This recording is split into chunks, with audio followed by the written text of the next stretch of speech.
ಬೆಂಗಳೂರಿನ ಕಾಟನ್ಪೇಟೆಯಲ್ಲಿ ಒಂದು ಕಟ್ಟಡ ವಾಲಿದೆ. ಈ ವಾಲಿದ ಕಟ್ಟಡದೊಳಗೆ ಇಬ್ಬರು ಸಿಕ್ಕಾಕೊಂಡಿದ್ದಾರೆ ಅನ್ನುವಂಥದ್ರ ಬಗ್ಗೆ ಸಿಕ್ಕಿರುವಂತಹ ಮಾಹಿತಿ. ಇಬ್ಬರ ಪೈಕಿ ಒಬ್ಬನನ್ನ ಈಗಾಗಲೇ ಅಗ್ನಿಶಾಮಕ ದಳದ ಸಿಬ್ಬಂದಿ ರಕ್ಷಣೆ ಮಾಡಿದ್ದಾರೆ. ಮತ್ತೊಬ್ಬನನ್ನ ರಕ್ಷಣೆ ಮಾಡೋದಕ್ಕೆ ಅಗ್ನಿಶಾಮಕ ಸಿಬ್ಬಂದಿ ಪ್ರಯತ್ನ ಮುಂದುವರೆಸಿದ್ದಾರೆ. ಅಗ್ನಿಶಾಮಕ ಸಿಬ್ಬಂದಿಗೆ ಕಾಟನ್ಪೇಟೆ ಪೊಲೀಸರು ಕೂಡ ಸಾಥ್ ನೀಡಿದ್ದಾರೆ. ಇದಕ್ಕಿದ್ದಂತೆ ಈ ಕಟ್ಟಡ ವಾಲ್ಕೊಂಡಿದೆ. ಯಾವುದೇ ಕ್ಷಣದಲ್ಲೂ ಇದು ಬೀಳುವಂತಹ ಸಾಧ್ಯತೆಗಳಿವೆ.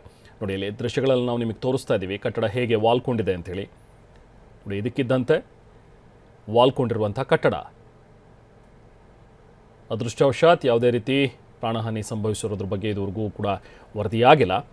ಇಬ್ಬರು ಸಿಕ್ಕಾಕೊಂಡಿದ್ರು, ಬಟ್ ತಕ್ಷಣಕ್ಕೆ ಈಗ ಒಬ್ಬನನ್ನು ಹೊರಗಡೆ ತೆಗೆದಿದ್ದಾರೆ.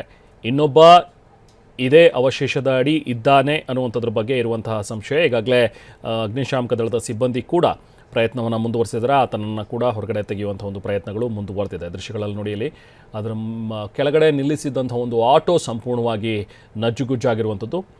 ಪೂರ್ತಿ ಕಟ್ಟಡ ವಾಲ್ಕೊಂಡ್ಬಿಟ್ಟಿದೆ. ಈಗ ಈ ಕಟ್ಟಡ ಎಷ್ಟು ವರ್ಷಗಳ ಹಳೆಯ ಕಟ್ಟಡ, ಇದು ಏನಕ್ಕೋಸ್ಕರ ವಾಲ್ಕೊಳ್ತು, ಇದೆಲ್ಲದರ ಬಗ್ಗೆಯೂ ಕೂಡ ಇನ್ನಷ್ಟು ತನಿಖೆ ಆಗಬೇಕಾಗತ್ತೆ. ಈಗ ಮುಂದೆ ಇದು ಯಾರಿಗೆ ಸೇರಿರುವಂಥ ಕಟ್ಟಡ, ಎಷ್ಟು ವರ್ಷದಿಂದ ಇತ್ತು, ಏನಾದರೂ ಶಿಥಿಲಾವಸ್ಥೆಯಲ್ಲಿ ಇತ್ತಾ, ಬೇರೆ ಏನಾದರೂ ಪಿಲ್ಲರ್ಗಳ ಸಮಸ್ಯೆಗಳೇನಾದರೂ ಕಾಣಿಸಿತ್ತಾ, ಇದೆಲ್ಲದರ ಬಗ್ಗೆಯೂ ಕೂಡ ಈಗ ಕಾಟನ್ಪೇಟೆ ಪೊಲೀಸರು ಸ್ಥಳಕ್ಕೆ ಬಂದಿದ್ದಾರೆ, ಪರಿಶೀಲನೆಯನ್ನು ಮಾಡ್ತಾ ಇದ್ದಾರೆ. ನಾವು ಪ್ರತಿನಿಧಿ ಪ್ರಜ್ವಲ್ ಮತ್ತಷ್ಟು ಡೀಟೇಲ್ಸ್ ನೀಡ್ತಾರೆ. ಪ್ರಜ್ವಲ್, ಈಗ ಸ್ಥಳದಿಂದ ಮತ್ತಷ್ಟು ಅಪ್ಡೇಟ್ಸ್ ಏನು ಸಿಗ್ತಾ ಇದೆ? ಆ ಒಬ್ಬನನ್ನು ಏನು ಸಿಕ್ಕಾಕೊಂಡಿದ್ದಾನೆ ಅಂತ ಹೇಳಲಾಗ್ತದೋ ಆತನನ್ನು ಕೂಡ ರಕ್ಷಣೆ ಮಾಡಿದಾರ? ಸದ್ಯಕ್ಕೆ ಏನಿದೆ ಅಪ್ಡೇಟ್ಸ್ ಪ್ರಜ್ವಲ್? ರಮನ್, ಇದು ಯಾವಾಗ ಕಟ್ಟಡ ಬೀಳೋ ರೀತಿಯಲ್ಲಿ ವಾಲ್ಕೊಳ್ಳುತ್ತೆ, ವಾಲ್ಕೊಂಡ ತಕ್ಷಣ ಎಲ್ರಿಗೂ ಗೊತ್ತಾಗುತ್ತೆ ಇದು ಬೀಳೋ ರೀತಿಯಲ್ಲಿ ಇದೆ ಅಂತ ಹೇಳಿ. ತಕ್ಷಣ ಅದ್ರೊಳಗಿದ್ದಂಥವ್ರೆಲ್ಲ ಹೊರಗೆ ಬರ್ತದೆ. ನಟೇಶ್ ಕ್ಲಿನಿಕ್ ಅಂತ ಹೇಳಿ ಒಂದು ಆಸ್ಪತ್ರೆಯನ್ನ ರನ್ ಮಾಡ್ತಿರ್ತಾರೆ, ಸಣ್ಣ ಕ್ಲಿನಿಕ್ ಆಸ್ಪತ್ರೆ ರೀತಿಯಲ್ಲಿ ರನ್ ಮಾಡ್ತಿರ್ತಾರೆ.